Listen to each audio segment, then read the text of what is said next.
Yes. Hello students, आज का जो अपना टॉपिक है lesson number 4 linear equation and two variable.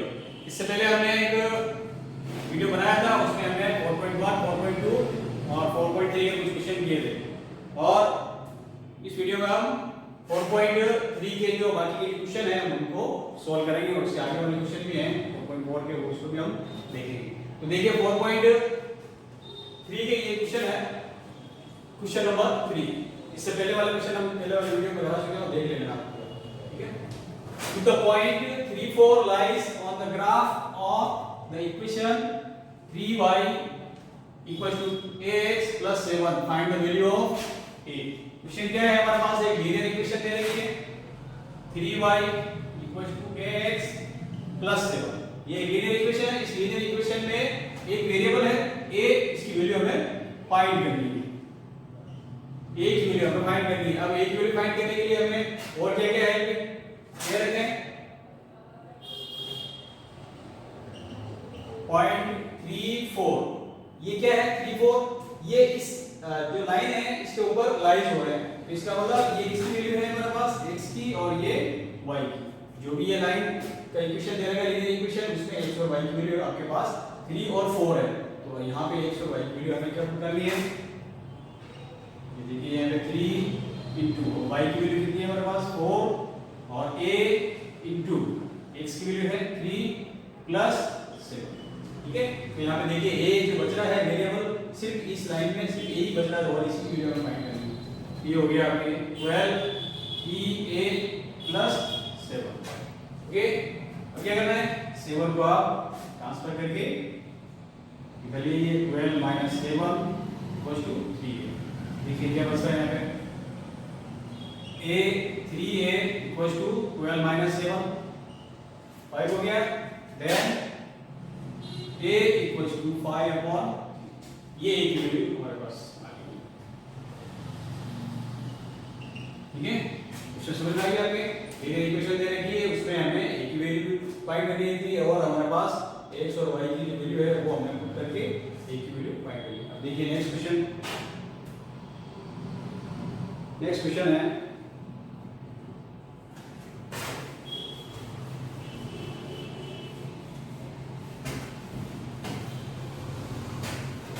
Graph बनाने वाला क्वेश्चन है। तो ग्राफ कैसे बनाएंगे, जब तक हमारे पास कोई लीनियर इक्वेशन नहीं होगी तब तक हम ग्राफ ड्रॉ नहीं कर सकते। तो ये जो प्रॉब्लम है हमारे पास, इस प्रॉब्लम को हम कन्वर्ट करेंगे पहले लीनियर इक्वेशन में, ठीक है। तो लीनियर इक्वेशन के लिए टू वेरिएबल्स होने चाहिए, टू वेरिएबल्स हम ढूंढने हैं क्या क्या इसके अंदर है, ठीक है। The taxi fare in the city is as follows. अब टैक्सी फेयर यानी टैक्सी का जो किराया है किसी सिटी के अंदर इस प्रकार है, फॉर द फर्स्ट किलोमीटर। जैसे हमें देखिए मैं इस क्वेश्चन को इस तरह से एक्सप्लेन कर दूं, यहां पे क्या लिखा, for the first kilometre the fair. जैसे मान लीजिए यहां से यहां तक 1 किलोमीटर है, और 1 किलोमीटर का जो फेयर है वो है 8 रुपीस, ठीक है ना। ये ए से सी तक में गया 1 किलोमीटर, 1 किलोमीटर का जो फेयर है वो है 8 किलोमीटर। फिर आगे देखिए अभी क्या लिखा है, सब्सिक्वेंट डिस्टेंस इट इज ₹5 पर किलोमीटर। बाकी की जो डिस्टेंस है वह हमें ए से बी तक जाना है, और ए से बी तक का जो किराया है वो है 8, और यहां से यहां तक की जो डिस्टेंस है वो कितनी है हमें पता नहीं है, लेकिन इसका जो फेयर लगा है वो है ₹5 पर किलोमीटर, यानी हर किलोमीटर का जो 5 रुपये लगेंगे। फर्स्ट किलोमीटर के 8 रुपये, और बाकी के रिमेनिंग जो डिस्टेंस है उसके क्या हिसाब किताब है उसका 5 रुपीस पर किलोमीटर, ठीक है। अब देखिए अब क्या क्या वेरिएबल देंगे, taking the distance covered as x kilometre. अब हमारे पास टोटल डिस्टेंस कितनी है, टोटल डिस्टेंस कितनी है हमारे पास x किलोमीटर, ठीक है। a से b तक की x किलोमीटर। अब हमने 1 किलोमीटर यहां से यहां तक मान लिया, तो ये जो रिमेनिंग डिस्टेंस बचेगी x - 1 किलोमीटर। मतलब आ गया कि c से लेकर b तक की जो डिस्टेंस होगी वो x में से हमने 1 माइनस कर दिया, x - 1 हो गया। अब हमें और क्या दे रखा है, टोटल फेयर इज, अगर टोटल फेयर को हमने क्या मान लिया y रुपीस, तो इसकी लीनियर इक्वेशन हमें बनानी है। टोटल फेयर देखिए, टोटल फेयर कैसे निकाला जाएगा, टोटल फेयर इक्वल टू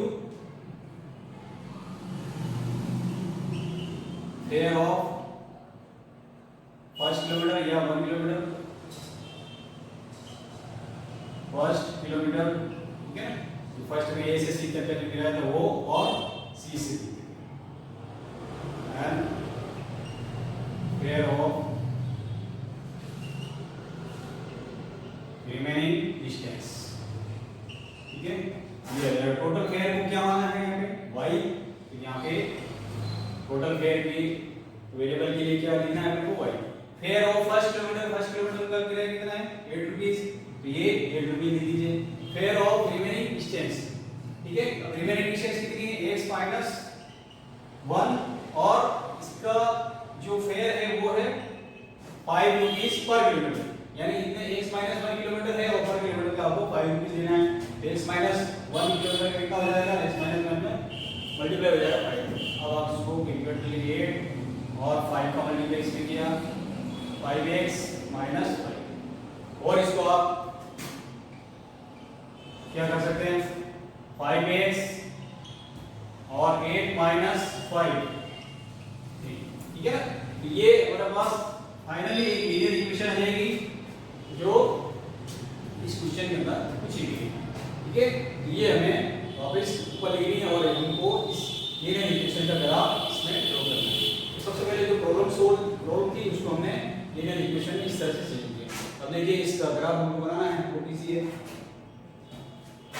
इसका ग्राफ हम बना देते हैं। नेक्स्ट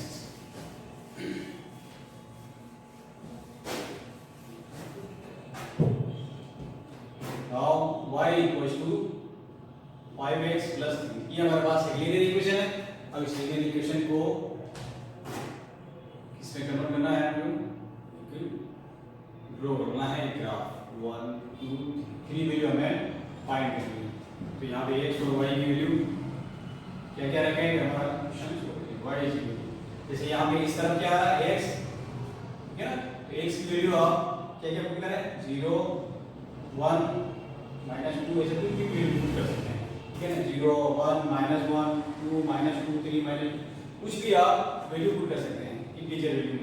तो हमारे पास देखिए ये 5 वैल्यू, सबसे पहले हमने क्या पुट किया x की वैल्यू 0 प्लस 3, तो ये 0 प्लस 3 इक्वल्स टू हो गया 3। जब हम x की वैल्यू 0 पुट करेंगे तो y की वैल्यू कितनी आएगी 3। ये सेकेंड y इज इक्वल 5 इनटू, अब मैं x की वैल्यू कितनी पुट कर रहा हूं मैं 1 प्लस 3, तो 5 प्लस 3 ये हो गया 8, ठीक है। अब देखिए third value y equal to 5 इनटू, अब मैंने क्या रखा है यहाँ पे माइनस, ये -2 रखा, प्लस ये हो गया -10 प्लस 3, तो -7, ओके। ठीक है, सारी और भी चाहे तो हम निकाल सकते हैं, और भी लिखिए आप -7, ताकि हमने ग्राफ बना रखा है उसके अंदर वैल्यू लगभग आ जाए। एक वैल्यू और मैं निकाल देता हूँ यहाँ पे, जैसे सपोज कि ये -1 है, ये -3, ठीक है। -3 पे क्या है, ये 4 वैल्यू और निकालना है। y is equal to 5 into -3 plus 3 बड़ा हो जाएगा, -1 रखिए -1, ठीक है, plus 3। y equal to -5 plus 3, तो 3 में से 5 माइनस करेंगे तो ये माइनस, ठीक है। बड़ी वैल्यू लग रहा है तो ये बड़ी वैल्यू आ रही है y की, इसलिए हमने x की वैल्यू छोटी की। इस तरह से इनकी वैल्यू x और y के कोऑर्डिनेट्स हमें फाइंड करना है। उसके बाद इनकी आपको क्या करनी है, प्लॉटिंग करनी है। प्लॉटिंग कैसे करते हैं हम पहले भी समझ चुके हैं, और देखिए सबसे पहले हमारे पास जो कोऑर्डिनेट है 0 3, इसको आपको प्लॉट करना है ग्राफ के अंदर 0 3। तो सबसे पहले ये 0 और 3, तो 0 से सीधा आपको 3 तक पहुंचना है, पहुंच गए और वहां पे पॉइंट लगाएंगे, इसको छोटा सा सर्कल बनाएंगे, ठीक है। फिर 1 8 1 और 8 देखिए हमारे पास ग्राफ इतना ही है, तो 1 और 8 के कोऑर्डिनेट है, ठीक है। आपके बुक में जो ग्राफ होगा उसमें तो आपको 8 मिल जाएंगे, लेकिन यहाँ पे हमने वीडियो के अंदर बना के रखे हैं, इसको छोड़ देते हैं। अब देखिए यहाँ पे -2 -7 वाला भी नहीं, -2 और -7 ये भी नहीं है हमारे पास, ठीक है। फिर देखिए -1 और -2 ये हो गया, ठीक है। तो देखिए ये अगर इन दोनों को भी आप मिला देंगे तो ग्राफ हमसम बन जाएगा, ठीक है। अब चाहे तो इसकी वैल्यू और भी निकाल सकते हैं, रखेंगे 10 ये हो जाएगा, चलो ठीक है मिला देते हैं।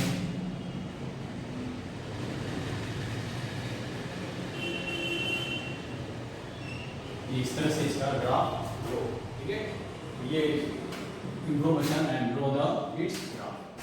अब शायद आप कोटी में इसको पूरा बनाएंगे और ये इसकी प्लॉटिंग करके देखेंगे, ग्राफ इस तरह से आपके नजर आना चाहिए, ठीक है। नेक्स्ट क्वेश्चन,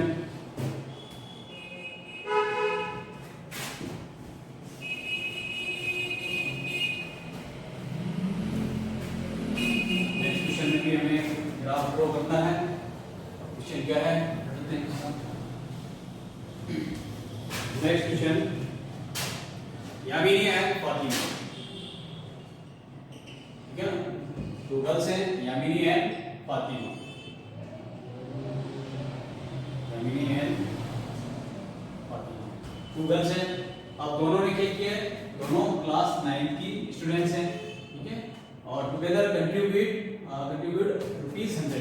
दोनों ने मिलकर कितने रुपए इकट्ठे किए, ₹100, ठीक है ना। यामिनी और फातिमा दो स्टूडेंट हैं क्लास 9 की, दोनों ने मिलकर कितने ₹100 इकट्ठे किए। किसके लिए इकट्ठे किए, towards the prime ministers relief fund, ठीक है।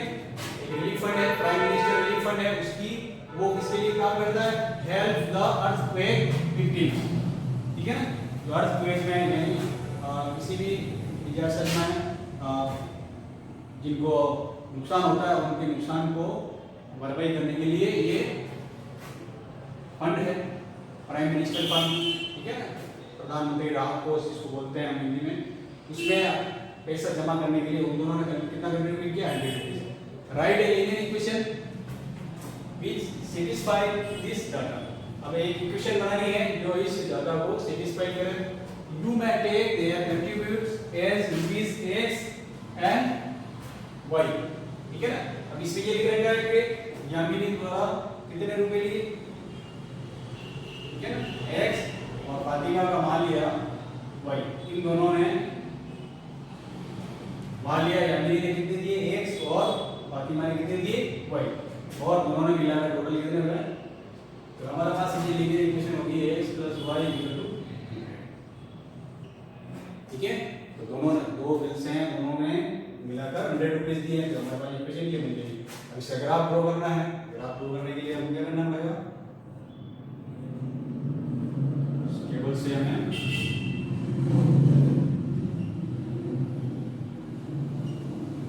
वैल्यू पुट करना है, वैल्यू निकाला है, नीचे वैल्यू निकाला है। अब देखिए यहाँ पे हमें टेबल्स के अकॉर्डिंग ग्राफ बनाना तो पहले टेबल को हम कंप्लीट करते हैं। देखिए यहाँ पे 100 दे रखा था, यहाँ पे 1 2 3 नहीं लिखना है आपको, बल्कि 20 40 60 कुछ भी लिख देंगे, वो हमारे इसमें काम आएगा। जैसे x की वैल्यू मैंने लिखी है, हमें 40 लिख दी, तो x की वैल्यू अगर 40 लिखेंगे तो 40 + y = 100। इस इक्वेशन के अंदर x की वैल्यू कितनी पुट करनी है, 40, ये y = 100 - 40, कितना आ गया भैया इसका 60, ठीक है। अगर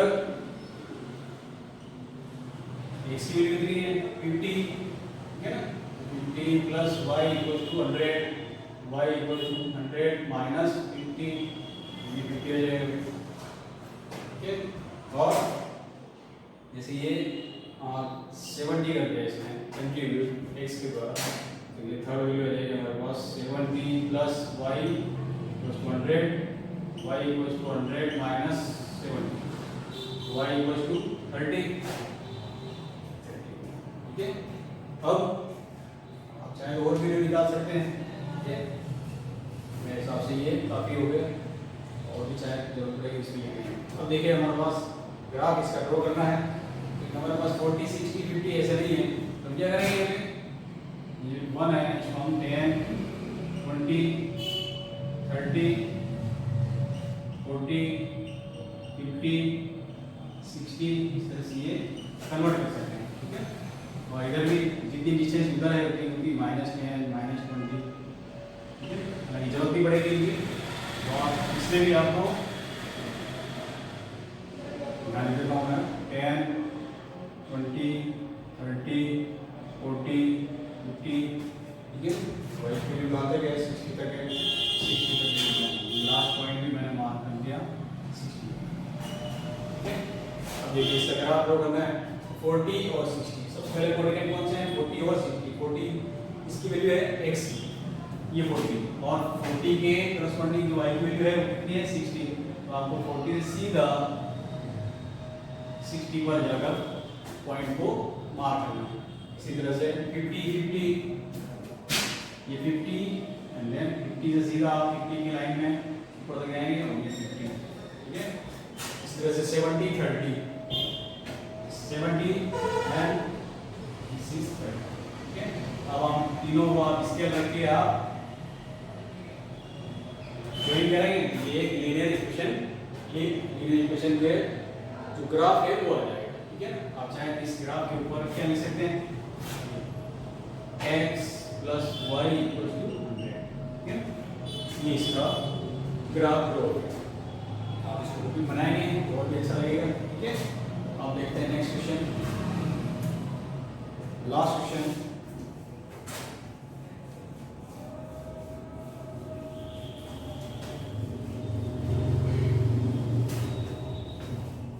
इंपॉर्टेंट क्वेश्चन थे वही हमने सेलेक्ट किए हैं, अच्छे क्वेश्चन जिनमें कैलकुलेशन अच्छी है वो क्वेश्चन हमने सेलेक्ट किए हैं। अदरवाइज आपको अगर कोई क्वेश्चन नहीं आता है तो आप पूछ सकते हैं।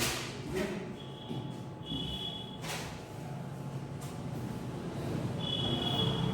अब देखिए ये क्वेश्चन क्या है, बहुत ही अच्छा क्वेश्चन है, ठीक है ना, बढ़िया क्वेश्चन है जिसमें बहुत सारी जानकारियां हमें पूछी गई है। फर्स्ट क्वेश्चन है, in countries like USA and Canada, USA और कनाडा आप जानते हैं, यूएसए क्या है, यूनाइटेड स्टेट और अमेरिका, और कनाडा जैसे उसके ऊपर जो कंट्री है, तो इन दोनों देशों के बारे में टेम्परेचर के बारे में हमें बताया गया है। Temperature is measured in Fahrenheit, ठीक है ना। यूएसए और कनाडा के अंदर जो टेम्परेचर है वो किसमें फाइंड किया जाता है, फ़ारेनहाइट में, ठीक है ना। कि इंडिया में हमें इसमें सेंटीग्रेड में, डिग्री सेंटीग्रेड में इस तरह से फाइंड किया जाता है। Countries like India it is measured in Celsius, ठीक है। तो जैसे इंडिया में है, अपने भारत में है, तो जो टेम्परेचर है वो किससे मेजर किया जाता है, सेल्सियस में। Here is a linear equation that converts Fahrenheit to, अब हमारे पास एक फॉर्मूला है जो फ़ारेनहाइट और सेल्सियस में रिलेशन बताता है। ये फॉर्मूला फिजिक्स में, साइंस में भी आपके काम आएगा। तो ये फॉर्मूला आपको दे रखा है। अब उसमें देखिए, अब सबसे पहले क्या करना है इस क्वेश्चन में, draw the graph of linear equation wow using Celsius for x axis and Fahrenheit for y axis. यानी इस क्वेश्चन में क्या करना है, सेल्सियस को एक्स एक्सिस पे लेते हुए और फ़ारेनहाइट को वाई एक्सिस पे लेते हुए इसका आपको एक ग्राफ है उसको ड्रॉ करना है। तो ग्राफ ड्रॉ करने के लिए आपको पहले इसकी वैल्यू आपको फाइंड करनी है, ठीक है। तो मैं इसकी वैल्यू फाइंड करने के लिए सबसे पहले हमारे पास एक टेबल होनी चाहिए जिसमें सेल्सियस और फ़ारेनहाइट की वैल्यू हो, ठीक है ना। और डिग्री सेल्सियस को हमें एक्स एक्सिस मानना है, ठीक है। तो डिग्री सेंटीग्रेड, ठीक है, ये एक्स एक्सिस पे हो जाएगा, एक्स एक्सिस, ठीक है। वाई एक्सिस पे क्या लेना है हमको, डिग्री फ़ारेनहाइट, ठीक है। तो हमें कैलकुलेशन इसके हिसाब से करनी है और वैल्यू इसके अंदर इस तरह से पुट करेंगे। अब देखिए सबसे पहले किसकी वैल्यू पुट करें, देखिए इस इक्वेशन में सी यहाँ पे आ रहा है, सी की वैल्यू पुट करते जाएंगे हम, 0 डिग्री 5 डिग्री 10 डिग्री जो भी है उसको आप पुट करेंगे। तो मैं चाह रहा हूँ कि यहाँ पे 0 डिग्री सी की वैल्यू क्या पुट करूँगा, 0 डिग्री, फिर मैं पुट करूँगा यहाँ पे 5 डिग्री और फिर 10 डिग्री मान लीजिए, और इनकी करस्पॉन्डिंग फारेनहाइट की वैल्यू है 1 फाइंड करेंगे। देखिए कैसे आएगी इसकी वैल्यू, F इक्वल्स टू 9/5, ठीक है। जैसे C आया तो C की वैल्यू हमने क्या रखनी है 0, ये 0 प्लस 32, F इक्वल्स टू, देखिए ये पूरा हो गया 0, ठीक है ना, ये वाली टर्म पूरी क्या होगी 0 और ये बच गया हमारे पास प्लस 32, ठीक है। अब हमें क्या क्या करना है, ये फर्स्ट क्वेश्चन सेकंड ये F इक्वल्स टू 9/5 इनटू, देखिए इसकी C की वैल्यू कितनी हमने सेलेक्ट किया 5 प्लस 30, ओके, ये 5 से 5 कैंसिल हो जाएगा, 9 प्लस 32, देखिए कितनी कैलकुलेशन इसकी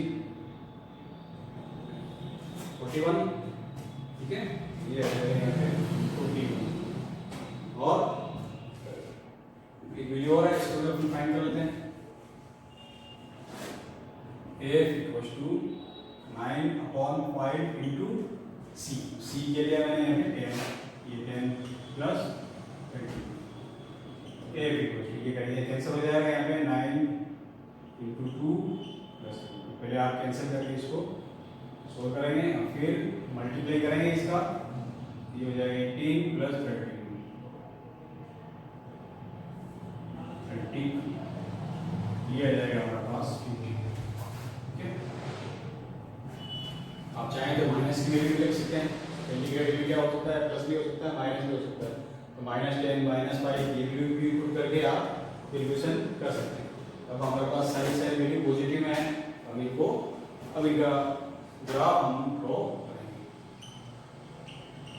ठीक है। अब ग्राफ इसका ड्रॉ करेंगे, कैलकुलेशन हमने इस तरह से की है, ग्राफ देखिए ग्राफ काम आएगा, नेक्स्ट पेज पे इसका ग्राफ दे रखा है, आप देखिए इसको,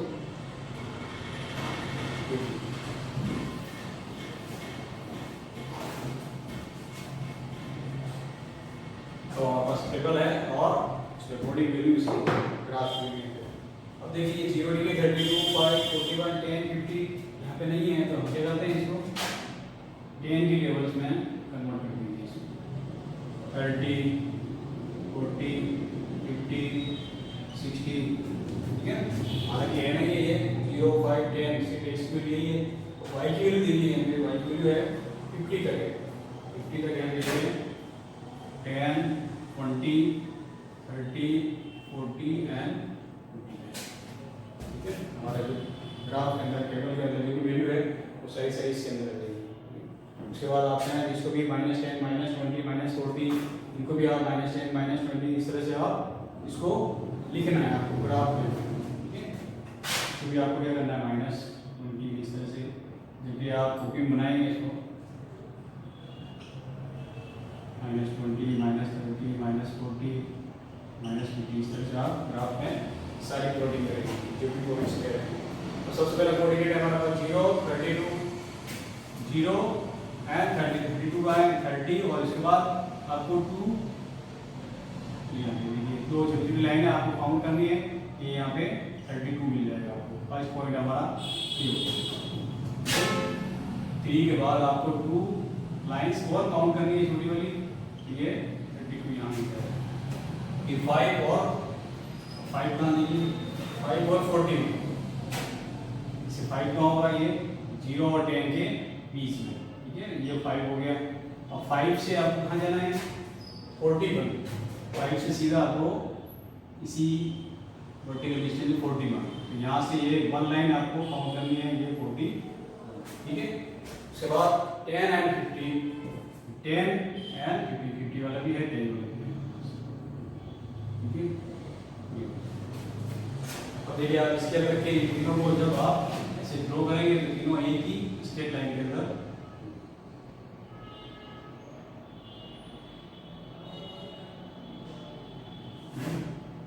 देखेंगे ये कहाँ से ऊपर गुजरता है वो देखना है, ठीक है। सही क्या है इसके से आपको सीधा सीधा इसमें ड्रॉ करना है। अब नेक्स्ट क्वेश्चन क्या है, इसको डॉटेड लाइन यहाँ से ये कहाँ से होकर जा रही है, ये आप एक्चुअली में बनाओगे तो आपको पता पड़ेगा, ठीक है। हो सकता है -40 चाहिए, -30 चाहिए। अब इसमें अब इसके आगे वाला क्वेश्चन क्या है, अब देखिए क्वेश्चन वही चल रहा है हमारे पास, कौन सा फ़ारेनहाइट और सेल्सियस वाला क्वेश्चन चल रहा है। उसके कुछ क्वेश्चन और हैं, इनको हमें सोल्व करना है। देखिए इसमें फर्स्ट क्वेश्चन क्या है, the temperature is 30 degree Celsius, ठीक है ना। फर्स्ट सेकंड क्वेश्चन, फर्स्ट में हमने ग्राफ बना दिया, सेकंड में हमारे पास छोटे छोटे क्वेश्चन है, कैलकुलेशन हो रहा है, वो हमें कंप्लीट करना है। द टेम्परेचर इज 30 डिग्री, हमारे पास ये क्या जाएगा सेल्सियस में, सेल्सियस में क्या जाएगा 30 डिग्री सेल्सियस, ठीक है। चलिए अब इसको what is the temperature in Fahrenheit, यानी इसकी एफ की वैल्यू फाइंड करनी है, यानी ये सी की वैल्यू दे रखी है, ठीक है। और हमारे पास फ़ारेनहाइट और सेल्सियस में जो फॉर्मूला है वो है 9/5, ठीक है ना, सी प्लस 30, ठीक है। इसके पहले वाला जो फॉर्मूला था वो आपको और बता देता हूँ इसका, ऊपर पर लिखा था 9/2 9/5 सी, और यही फॉर्मूला वापस आपको इसमें यूज करना है, और जो भी क्वेश्चन पूछा है उनका आंसर देना है। तो समय कितना सी की वैल्यू कितनी यूज करनी है 30, तो 9/5 इंटू 30 प्लस 30, बस इसको आप कैलकुलेट कर लीजिए, क्योंकि 5 से आपको क्या करना है 30 को काटना है, 9 इंटू 6 टाइम प्लस 30, तो ये इक्वल टू 54 प्लस 32, ये हो गया आपके 6, ये ठीक है। ये फर्स्ट सेकेंड का आंसर फ़ारेनहाइट में या 86 डिग्री फ़ारेनहाइट। दूसरा है the temperature is 95 degree Fahrenheit, what is the temperature in Celsius. Fahrenheit में दिया रहता है, उसको हमको किसमें चेंज करना है सेल्सियस। थर्ड है एफ की वैल्यू हमारे पास है 90 डिग्री 95 डिग्री फ़ारेनहाइट, ठीक है। और कन्वर्ट क्या करना है, फाइंड करना है हमें सी की वैल्यू, ठीक है। फाइंड सी की वैल्यू फाइंड करनी है, तो एफ की वैल्यू हमारे पास है 95, 9/5 सी प्लस, इसको कैलकुलेट करो। सबसे पहले क्या करना है हमको, इस 32 को आपको इधर लाना, ट्रांसफर करना, ठीक है। 95 माइनस 32 और 9/5 एंड सी, ठीक है। अब इसमें माइनस करते हैं, 5 में से 2 माइनस किया 3, 9 में से 3 माइनस करेंगे, ये आ जाएगा 6, 9/5 और ये इंटू में लिख दीजिए आप सी। अब आपको क्या करना है, 5 दिख रहा है, इस 5 को पहले इसमें मल्टीप्लाई कीजिए, अपॉन में है 63 इंटू 5, ये टर्म और बच जाएगी। फिर 9 कहाँ जाएगा, 9 मल्टीप्लाई में है, ये इसके डिवाइड हो जाएगा, ये 9 से ये कैंसिल हो जाएगा, डिवाइड हो जाएगा, ये 7 टाइम, ये आपके सी की जो वैल्यू है ये जाएगी 30 35, ठीक है 35। अब नेक्स्ट क्वेश्चन देखिए, if the temperature is 0 degree centigrade, what is the temperature in Fahrenheit, and if the temperature is 0 degree Fahrenheit, what is the temperature in, फिर दो ऑप्शन वही है हमारे पास, ठीक है। इसलिए दो क्वेश्चन है फोर्थ में, अगर हमारे पास if the temperature is 0 degree centigrade, temperature किसमें दे रखा है सी की वैल्यू दे रखी है 0 डिग्री सेंटीग्रेड, अब फाइंड करना है what is the temperature in Fahrenheit, ठीक है। फाइंड करना है इसमें किसकी वैल्यू फाइंड करनी है, ये हमारे पास formula equal calculation f 9/5 into, आपको क्या करना है सी की वैल्यू 0 पुट करनी है, और ये कैलकुलेशन होगी इसमें। जब करेंगे तो ये पूरा पूरा 0 एंड f इक्वल्स टू 30, ठीक है ना, फर्स्ट का आंसर आ गया। अब क्या करेंगे, इसी का फोर्थ का जैसे बी वाला पार्ट, इसमें ये दे रखा है if the temperature is 0 degree Fahrenheit. अब एफ की वैल्यू यहाँ पे 0 डिग्री दे रखी है, हमें फाइंड करना है, इसमें फाइंड करना है सी की वैल्यू, ठीक है ना, सेल्सियस, डिग्री सेल्सियस में कितना टेम्परेचर होगा फाइंड करना है। एफ 9/5 into c plus 32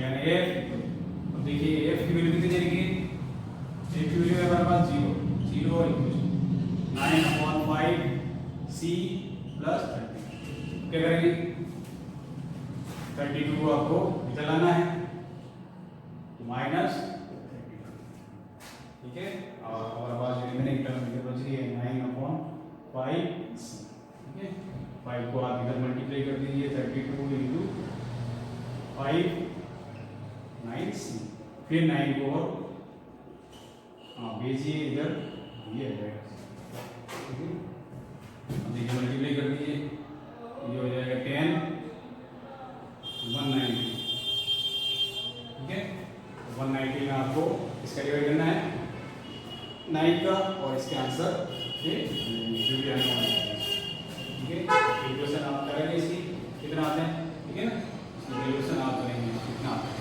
ठीक है, और इसके आंसर चाहिए। ये है हमारे पास लास्ट क्वेश्चन, बहुत इंपॉर्टेंट है ये लास्ट क्वेश्चन इसका।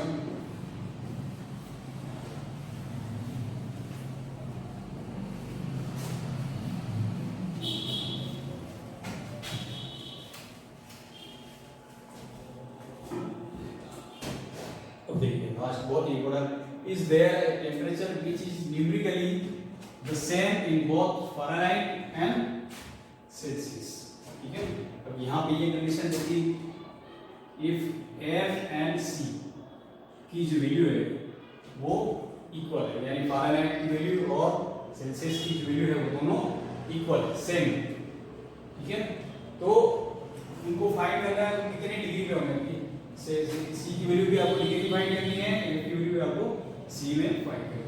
तो हमारे पास जो फॉर्मूला है एफ इक्वल टू 9/5 सी, ठीक है, ये फॉर्मूला है आयरन और सेंटीग्रेड में लिख।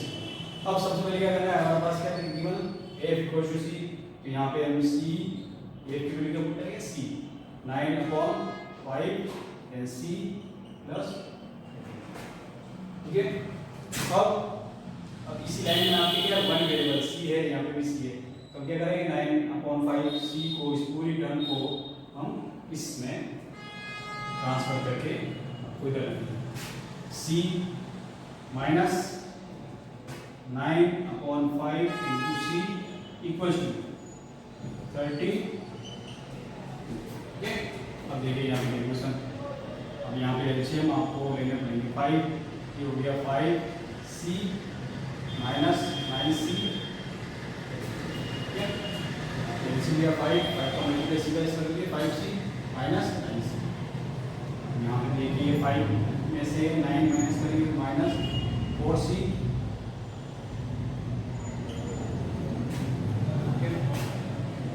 माइनस 4 सी, ये 5 को आप इधर भेज दीजिए मल्टीप्लाई में चला जाएगा, फिर लास्ट सी इक्वेशन, सी को आप ये करते हैं -4 को आपको इसके नीचे डिवाइड में माइनस, ठीक है, आप देखो डिवाइड करिए, ये माइनस यहाँ पे है तो आप ऊपर भी यहाँ पे लगा सकते हैं 32, ठीक है, माइनस डिनोमिनेटर में नहीं रखना है, माइनस को आप ऊपर, फिर 4 को आप काटेंगे 32 से 8 आ जाएगा ये, और c इक्वल टू -40, ठीक है, तो c की वैल्यू आ गई -40, तो f की वैल्यू भी क्या होगी, ये भी -40, because f equal to c, तो f इक्वल टू -40, ठीक है, यानी f और c दोनों इक्वल है, और वो कौन सी वैल्यू पर आते हैं दोनों इक्वल, -40 डिग्री, ये आपका आंसर है, ठीक है, ओके, नेक्स्ट क्वेश्चन है ग्राफ बनाना है आपको, ये क्वेश्चन बता देता हूँ, इसको आप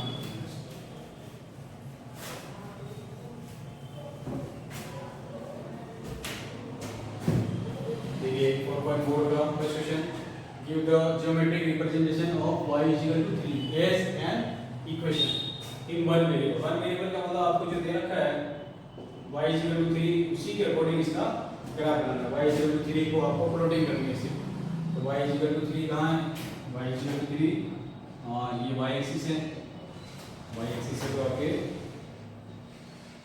y is equal to 3 ये होगा, ठीक है। तो ये इस तरह से आपको इसकी y is equal to 3, ठीक है। अब इन टू वेरिएबल्स का मतलब हमारे पास x और y दोनों होने चाहिए, तो टू वेरिएबल्स का मतलब हो गया आपके हमारे पास x नहीं है 0x plus y equals to 3। तो यहाँ पे इस इक्वेशन में जो x नहीं है तो हम क्या करेंगे, इसको पुट करने के लिए 0x प्लस y। अब इसका ग्राफ अगर आप ड्रॉ करेंगे, ग्राफ इसका ये आएगा, ठीक है। ऐसे कैसे ग्राफ आएगा, आपको टू वेरिएबल में अगर लिखना है तो 3 माइनस 0x, तो आप इसकी टेबल बनाएंगे, ठीक है, x और y।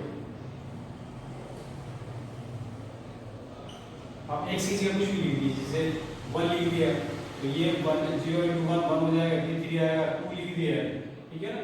तो ये फिर 0 2 0 into 2 ये फिर 3 आएगा, फिर 3 लिख दिया तब भी आपके 3 आएगा, 4 लिख दिया तब भी ये 4 आएगा। तब देखिए टू वेरिएबल्स में ग्राफ क्या बनेगा, 1 3 1 ये 3, ठीक है।